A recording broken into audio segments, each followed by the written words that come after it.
বাংলা পত্র পত্রিকা part 4 theatre theatre পত্রিকা প্রথম নাটকের পত্রিকা 1972 সালে প্রকাশিত। সম্পাদনা করেন রামেন্দ্র মজুমদার। নারী শক্তি সম্পাদক ছিলেন ডক্টর লুৎফর রহমান। দেশবার্তা লন্ডন থেকে প্রকাশিত গাজীউল হাসান খান এর সম্পাদনায় দেশের বাইরে প্রকাশিত প্রথম পত্রিকা। সংবাদ পূর্ণচন্দ্রোদয় 1835 সালে প্রকাশিত। সম্পাদনা করেন হেরম্বচন্দ্র বন্দ্যোপাধ্যায়। সাহিত্য পত্রিকা প্রকাশিত হয় 1890 সালে। সম্পাদক ছিলেন সুরেশচন্দ্র সমাজপথী। ঢাকা প্রকাশ 1861 সালে প্রকাশিত কৃষ্ণচন্দ্র মজুমদারের সম্পাদনায়। লোকায়েত এর সম্পাদক ছিলেন এ কে ফজলুল হক। 1982 সাল প্রকাশিত।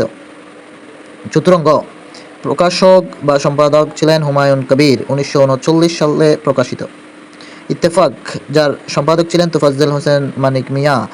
এটি একটি দৈনিক পত্রিকা যেটি 1953 সাল থেকে প্রকাশিত। অভিযান কলকাতা থেকে প্রকাশিত। সম্পাদক ছিলেন সিকান্দার আবু জাফর। দৈনিক বাংলা সম্পাদক ছিলেন আহসান হাবিব, যেটি 1966 সালে প্রকাশিত।